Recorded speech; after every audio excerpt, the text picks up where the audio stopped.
All right, you guys. Well, good morning and welcome to our second week of our call series here in December. And I'm super excited to be doing this call series with you guys. We had such an amazing response last week, and thank you for everybody who shared. And hopefully you guys did some homework.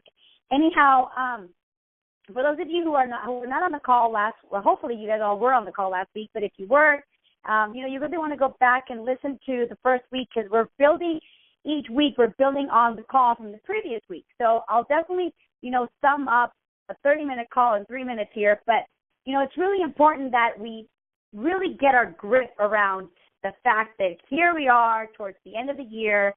2015 is right around the corner. And what the intention is of these call series, especially this call in December, is to really start bringing consciousness to establishing our goals for the next year.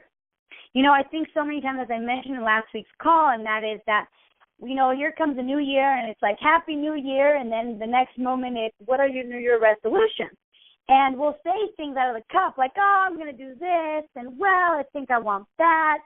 But we didn't ponder any thought. We didn't give any energy or any thought or any time to what do we want to create for 2015? And if you think about that, as I talked about last week, the word resolution is to resolve something.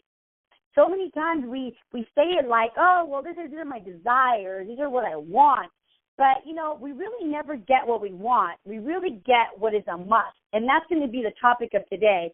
So before I do that, I want to go ahead and cover a little bit about what did we do last week, just to bring you up to speed. And again, if you haven't listened to the call, you actually can go to entrepreneurintelligence.com and you have it all there. Or if it's too long to spell, you can always go to latinleadership.com and that will link you to the website. But, last week we talked all about what does it take to start not only creating your goals, but to bring a strategy to place where we can actually achieve them, And the first thing was to create a compelling vision. So many times we just establish goals, and while that is fine and dandy, I really challenged every single one of us on the call last week was to start looking at what not only our goals, but really turning those goals into vision. What do we want to create for 2015? You could say, I want to get to the next level, and that might be inspiring, but it won't be as inspiring as if you start thinking about getting to the next level. What is that going to give you? What is that going to allow you to do, have, be, contribute? What is the vision that you will have? If you could visualize and describe getting to the next level, it's going to look like this. It's going to allow me to do X, Y, and Z.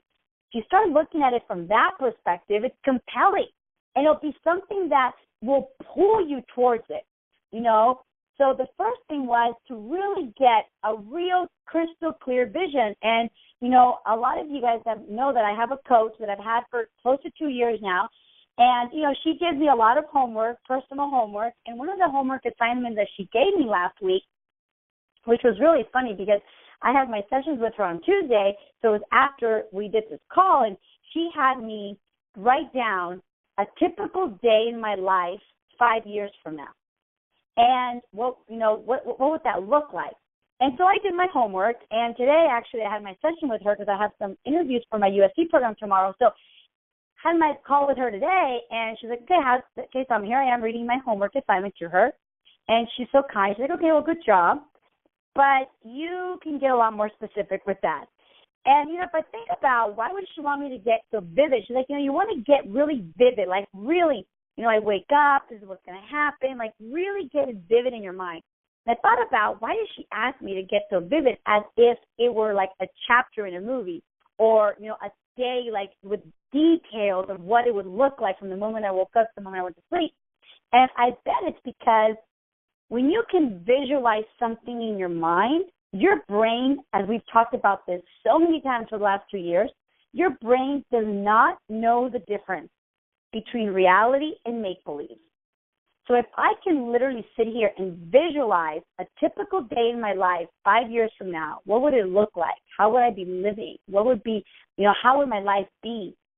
if I can visualize it, I'm assuming this is part of my assignment, it's because then I can start to build what I need to build to move towards it. That's my assumption, But the point here is, I'm not asking you 5 years from now. I'm asking you, what do you want for 2015? What's going to be the vision that you're going to create in all the areas of your life that are important to you? So that was the first thing. The second thing we talked about is not only do you need to have a compelling vision, but you want to have reasons behind that vision. Because so many times we have these things that we want, but why we get hung up on not following through is because we don't have enough reasons to pull us there. Something happens, obstacles occur, things go wrong, X, Y, Z, and then we throw our hands up in the air. What's going to have us really move forward towards that vision is to have enough reasons. That's why I say so much, like, know your why. Like, really, why do you want those things, And the more you can attach emotion to your reason, the more they become real. The more you can put them into your nervous system, your body, again, will not know the difference between real and make-believe. So it will feel as if you already have it. So really get crystal clear on your vision and then put as many reasons behind that vision as you possibly can. And the third thing is revisit them daily. If you think about any time you've ever achieved anything in your life, it was something that you were present to all the time. If you think about the time that you grew in your business, got to the next level, that vision, that goal, that thing you were creating, the growing your team, the growing your business was present in your mind every single day. You woke up and you thought, how am I going to make this happen? You were so present to it that you started, when you've got something in your mind and you bring it to the forefront, you will notice things you've never noticed before. It's like magic. Things pop up out of nowhere. People show up. Just things align when you become, I don't like to use the word obsessed over it, but I can't think of another word right now. But you just focus on it and you become obsessed where you think about this every single day. And the reason why I say this is whatever you focus on is what you get. If you think about it, and I'm not shy, like I said many, many times on these calls, I'm not shy to share with you my ups and my downs. I think about the list that I did last year. There were some things that I've gotten and a lot of things that I haven't. If I'm really honest with myself, the things that I did not achieve 2014 that I said I wanted for 2014 were the things that I would, think about and kind of put them to the side and, oh, yeah, I want that, put it to the side, etc. But those things that I actually achieved were things that I was present to almost every day. I'm not going to lie, not every day. I'm not going to sit and go, yeah, I thought about it every single day. But a lot. I thought about them a lot throughout the week. Therefore, those were the things that I moved towards because they were like in my, like I could see them. I was present to them. And then I was like, oh, yeah, I said I wanted that, I totally forgot. Here we are, December 2014. So I don't want that to be your reality for next year. I don't want 2015 to be like you come into the year, you have a list of your vision, you got a description of what you're going to create, and then come February, you don't even know what you wrote, because I will admit that happened to me in some areas of my life. And then comes March, and then here comes the November, and then December, and you're like, oh, man, I said I wanted that. Well, I totally forgot. And that's why you didn't achieve it. So whatever is important to you, you've got to keep it in front of you. On your board, make a dream board. Put it on your phone. Take a picture of it. As much as you possibly can, have it be present for you, all right? So that's what we talked about last week. Now, the homework assignment that I gave you guys was to start looking at the 3 pillars. And we talked about any time you've been successful in your life, these 3 things were present. They were not missing. Not one of them was missing when you achieved your goal with velocity. And that is, number 1, you had a laser vision. Okay? Number 2, you had strategy. In other words, you had a plan, you've got tools, you've got a system, you had a coach or a mentor, somebody that was guiding you. And number 3, you had a massive action. And we talked about, if you think about any time you've achieved anything in your life, not only were you laser focused on it, you had a plan or a strategy on how to get it, and you took massive action. So the homework assignment was, with what you want to create, okay, what of those three things are missing for you? You know, maybe you've got a vision, maybe you've got a plan, you've got the strategy, but you don't have massive action. So that's what's missing. However, maybe you're taking massive action, but you don't have a strategic plan. You're just like working like crazy, but you don't really have a plan you're following. You don't really have a strategy behind what you're doing. And maybe you're not even crystal clear on what you're creating. You know, and that's a lot of people. I know I've been there where I'm like doing all these things, you know, and I'm so blessed. I just got into a mastermind group, and there's so many things I want to do, right? I'm like, I got OCD, entrepreneur OCD. And I'm like, yeah, I'm going to do this, and I got to write a book. And he's like, whoa, slow down. None of that. What you got to focus on right now is this. And he gives me like my big three for the week. You know, and all I do is focus on those three things for the week. You know, and I just laser focus. And I don't want to deviate on something else. I'm like, hold on, what were my big three? You know, so important that we have massive action, but that we have a strategy to make sure that that massive action really is productive. And of course, you want to have laser vision. So I really hope that you guys did the homework assignment, you know, and if you didn't listen to the call, go to latinleadership.com and go make sure that you get, you listened to that call last week so you can start building on it. So now we're going to talk about, okay, now that we know what we're missing, one of the things that's really, really present for me at least is that one of the biggest things that doesn't have us have what we want is because we're lacking this concept of lasting change. Like we have an idea of what we want and we start moving towards it, but why can't we like sustain it? Why can't we keep forward? I know that's a question I've been asking myself for a lot of things in my life, okay?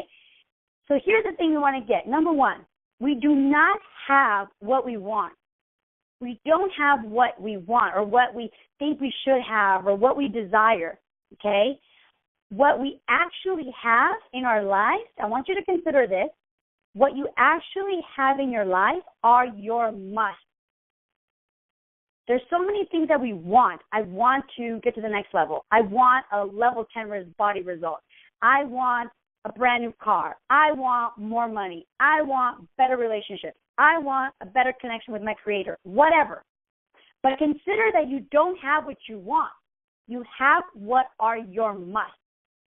So here's the thing. If we want to have lasting change, we got to start focusing on what are our musts. What are the things that are musts for us? Because here's the thing. When something is a must for you, you will find a way to resolve it. I remember, you know, in my business, there was something, you know, we had to produce a certain amount of volume that month and a certain amount of business, and it was a must for me.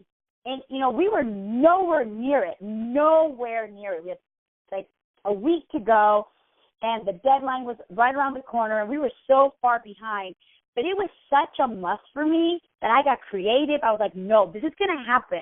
And when I know you have had that in your life where there has been a must, that things don't go your way, but you find a way. You move around it. You deviate. You go over. Like no obstacle is an obstacle when something is a must for you. Now the question is, how do we know what are our musts?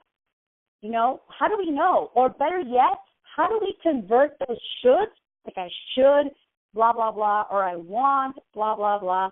How do we convert them to be a must? Okay? So here's the thing you want to know. Our musts are closely, if not completely related, directly related to what is our identity. Okay, I'm going to do it again.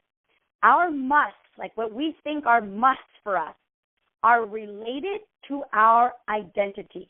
In other words, how we identify ourselves has got to be consistent with our musts. You know, so this is why it's so important that for the last 2 years, I'm going to build on this for a minute, but for the last 2 years, we have been drilling on these calls consciousness, self-consciousness, to be a self-aware, to have more, you know, to really get to know yourself. Because when you get to know yourself is how you have access to power. But one of the things that we need to look at if we want to have a 2015 that's going to be really like a lasting change is how do we identify ourselves? how do we describe ourselves? And unfortunately, a lot of the times those identities are disempowering. Like, do you think like, oh, well, I'm a slacker, or, do you identify yourself as a lazy person, or do you identify yourself as a disciplined person? Or do you think, well, I'm indifferent? Whatever you identify yourself as, you must act consistently to that. So, for example, and by the way, a lot of the times we don't even know how we identify ourselves, but yet our identity completely controls us. Our identity limits us. Okay? Now, I'm going to give you an example of a powering identity, but that is, let's just say that you identify yourself as an athlete. You say, I am an athlete. So a must for you is you must be strong. You must be fit. You must have, good muscle structure. You must be energetic, vitality, stamina. All those things are a must for you. The moment you start losing your muscle mass, the moment you stop losing your energy, the moment you start losing your stamina, if you identify yourself as an athlete and those things are not present, you will do whatever it takes to get you back there, because it's like you are your identity. A human being, that's how they are. How many times have you heard people say, oh, I'm just not funny? They label themselves like that. Or, oh, I'm just really shy. Or, I'm just crazy. Or whatever. And I asked you, one of the things that I'm going to invite you to do in one of your homework assignments this week is, how do you identify yourself? What do you say about yourself? Like, how do you describe yourself? Because, again, you will act consistent to how you identify yourself. So it's so important to be present to how you identify yourself. So here's the thing you want to start looking at. If you want to start having lasting change, if you want those goals and the vision that you're creating, you really want to manifest it, the first thing we must start looking at is, how do I identify ourselves? And a lot of times people go, well, that's just who I am. That's just how I am. When did you label yourself that way? Start thinking about that. When did you make that decision that that's who you are? Because, I bet that's not who you are. So many times if you get somebody in an environment where they feel safe, or they feel comfortable, or they're completely alone, or they're closest of friends, or maybe they're even drunk, they will act silly or however, and then they say, oh, I was just drunk. No, that was just you giving yourself permission to let that inner child out. Or, how many times do you know somebody who's like super serious and, hardly smiles, and then all of a sudden, they're around their elementary friends and they act like a child. Why? Because they get into that comfortable, safe environment and they allow their true essence to come out. And here's the thing, you guys, one of the things you want to know is that when you are your true self, like who you really are at the core, not who you labeled yourself to be. So many times, I am not trying to let you guys know, and I'm sure you're not surprised by this. I know I'm energetic. I know I speak really fast. I know I have, I'm like sometimes a tornado, And growing up, people would tell me, you're just too much, Carla. So for a while, I stopped being who I am at the core. I stopped being me because it was almost as if there was something wrong with me. By people saying that, it made me feel as if there was something wrong with me. There's nothing wrong with me. I just have to be mindful. I can't be loud and crazy at a funeral, So it's about being appropriate, of course, but it's about being true to who you are. And when you're true to who you really, really are at the core, you feel alive. You feel like really energetic, like who you are at the core is like your essence. And all of a sudden, you've got this vitality. You don't even know where it came from. Well, that's because you stopped labeling yourself. You stopped limiting yourself. So one of the things I'm going to invite you to do this week is to start getting present to how have you labeled yourself? How have you, identified yourself? And if you really want to have 2015 not be the same year as last year, let's start expanding that identity. Let's start expanding who you think or how you labeled yourself to be. And look at your goals. Look at your visions. Look at what you want to create. Because so many times we have internal conflict. It's like you want this massive, huge business, but you have all these identities that are not in alignment with that. Like you might have this huge vision that's going to create this huge organization, but you've got this identity that says, I can't lead people, or I am shy, or I'm not a leader, or whatever, right? And so guess what? No wonder you've got internal conflict. Here you want to create this massive organization, but you have all these identities that don't serve you to create that. So you really got to get present to, is this who I really am? Because here's the thing, I bet you're not. Because if you really are honest about what you're writing, what you want to create as your vision for 2015, it's like you've got to have the abilities and the skill sets to be able to have those. Otherwise, you would have never even dreamed of those. You know, I would never dream of being a singer because I'm not a singer. Like, that's not who I am. So I would never have that type of goal. So you've got to look at the type of goals, and I bet you if you're labeling yourself not consistent to your vision, it's because you're not really living your essence. All right, you're not really living who you are. Now, let's expand this a little deeper, and that is, now that we have, okay, I got it, Carla. I'm going to look at how I identify myself. I'm going to look at how I've been labeling myself, and I want to create this lasting change. I know I have to expand my identity. The reason is because we've got to change the internal game. The internal game, meaning the mind, the mindset, right? That is really what we got to go to work on here, is how do we change this mindset of ours? So to be able to start switching this mindset, in order for it to really like hold and to stick and to have lasting change, not only do you have to have a compelling vision, not only do you have to have a strategy, yes, you know, and a plan and massive actions and reasons, all that stuff. Now, how you're going to make sure that you set yourself up to win, okay, is by creating rituals. To have lasting change, yes, you need massive action, all that stuff.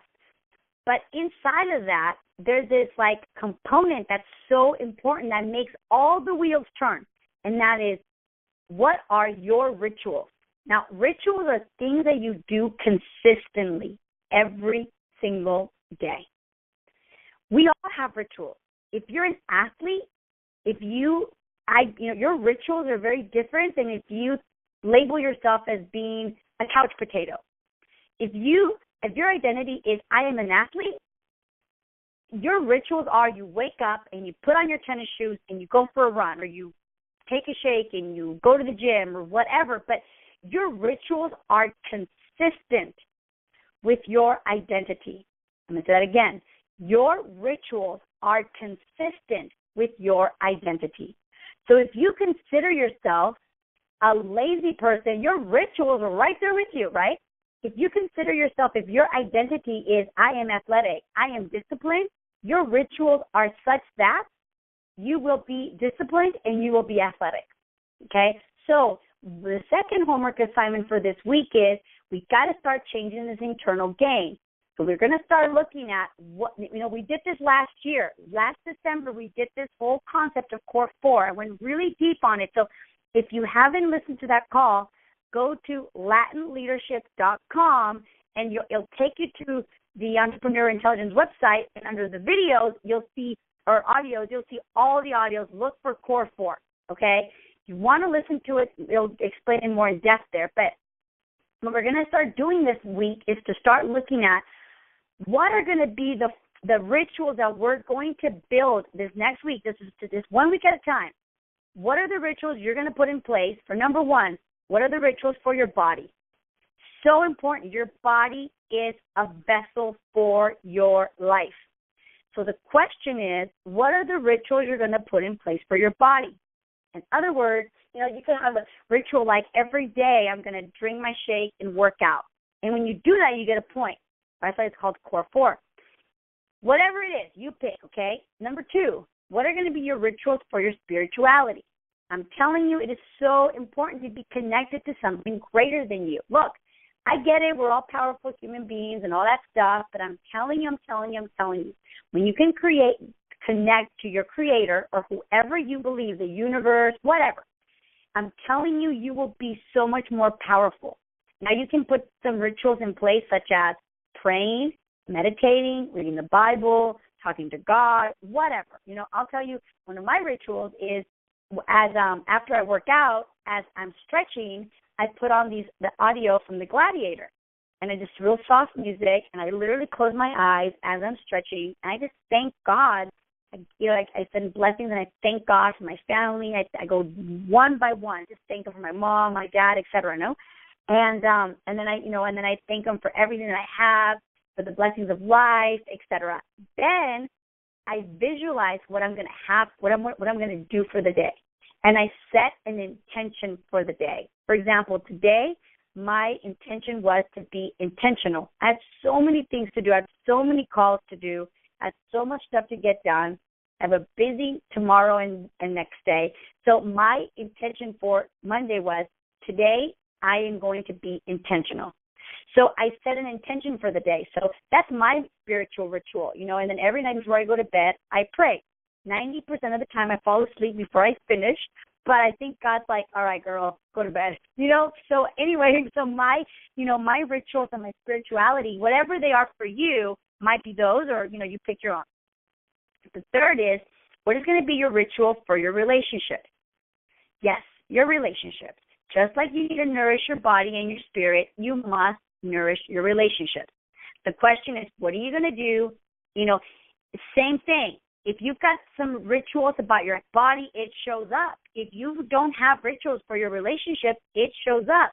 And I can tell you from experience, there's no success, no money in the world that could ever replace having loving, compassionate, passionate, communicative, fun, relationships.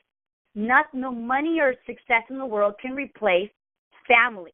Nothing, so you want to make sure you nourish those relationships, and you want to think about, what am I going to do every single day? Maybe something as simple as, when you come home, don't come home yelling and screaming and checking your Facebook, checking your phone, but come home and be present. Be present with your spouse. Be present with your kids. Maybe grab them, look in them in the eyes, and give them a hug and say good morning, or good evening. How are you? How was your day? Spend 5-10 minutes.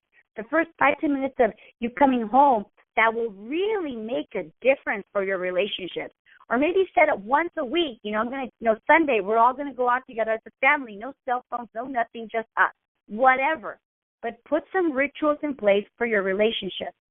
And lastly is your business. Now, the reason why I left this last is for a reason, and that is because when you take care of your body, your spirituality, and your relationships, which with a little bit those get nourished, your business will be so much easier to do. You will be so full in your heart and in your spirit, and in your body so energetic and healthy, you'll have the vitality to build your business. You have the peace of mind to build your business. So, yes, you want to make sure you pick 2 things in your business.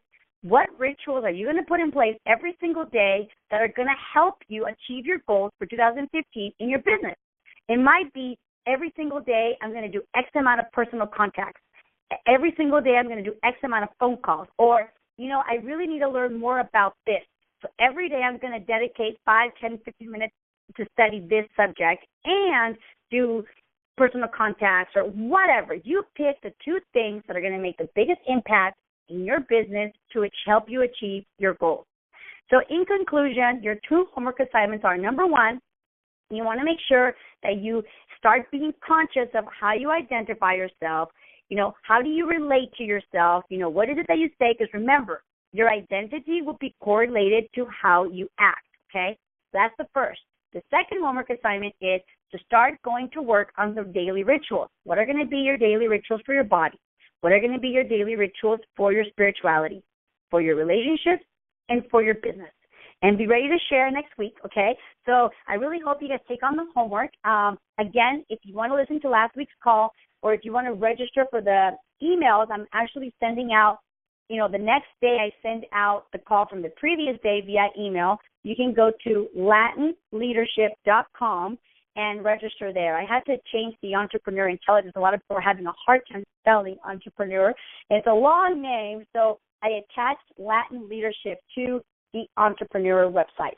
So again, hold on, don't hang up. I'm going to open up the line, see if anybody has any questions or any comments. So hold on a second.